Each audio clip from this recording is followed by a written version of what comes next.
Hi again, Gregg Bell, the News Tribune, here at Lucas Oil Stadium in Indianapolis. I'm going to try to show you what the roof looks like in here. The dome was closed today.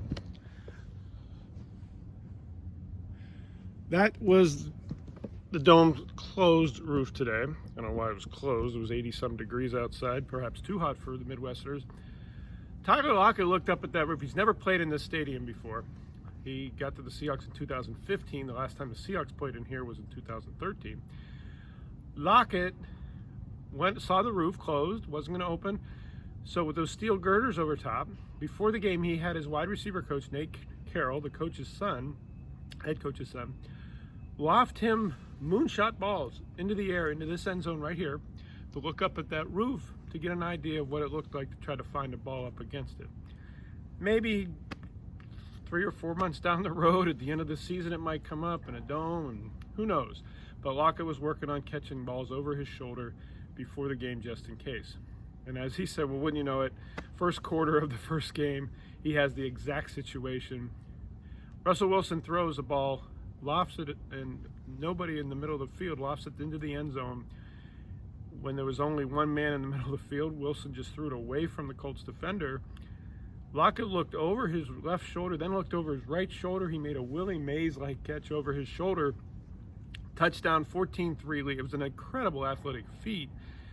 But as Lockett described after the game, it wasn't just his physical skill on that play, it was his preparation. Second play that was decisive in this game. DK Metcalf. Double teamed the first half by the Colts, which is part of the reason why Lockett had 2 touchdowns in the first half. Then the Colts have to start paying attention and devoting another cover man to Lockett. Metcalf gets open, 33-yard catch, one play after Darrell Taylor's electrifying sack on 4th and 2 turned the Colts away when it was 21-10. The Colts had gotten in the red zone. 33 yards to Metcalf. Then a simple seam route. Again, the middle of the field open, cornerback on him. Russell Wilson with what Metcalf called a simple seam route across the middle to Metcalf, touchdown. Metcalf and Wilson said after the game they had run that play over and over and over again this offseason in San Diego, where Metcalf went down to Russell Wilson's offseason home. So that the separation is the preparation. That line that Russell Wilson always says so much is probably on his welcome mat at his home in Bellevue. It paid off today. The 2 most decisive plays came directly from specific preparation by Russell Wilson's top 2 receivers, Lockett and DK Metcalf. What else did we learn in the 28-16 win?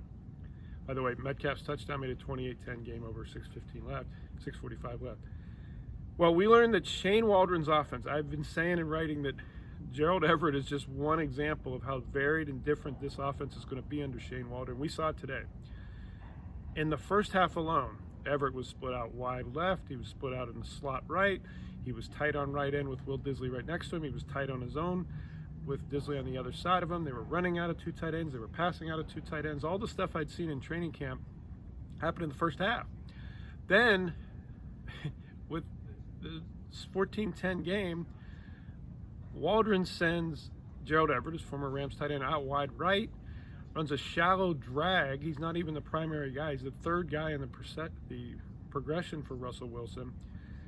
He's got a cornerback, Darius Leonard, the best player on the field for the Colts on defense, on Everett. And Everett, a 4-sport guy, was a triple jumper and a high jumper in high school, as well as a basketball, baseball, and football player, beats the Colts all-pro cornerback to the inside easily. Like Darius Leonard wasn't even there. A 9-yard touchdown. It was an easy pitch and catch from Wilson to Gerald Everett in his first Seahawk game. 21-10 halftime score. After the game, the talk around the Seahawks locker room was, this is just the beginning. We didn't use hardly any of our offense. Wait do you see when we unleash more of it. But we saw enough today to see what it's going to be like. Lots more of Russell Wilson under center. Much more varied offenses. They ran for 140 yards today. Chris Carson had 91 by averaging 5.7 yards per carry. So they ran the ball when they wanted to.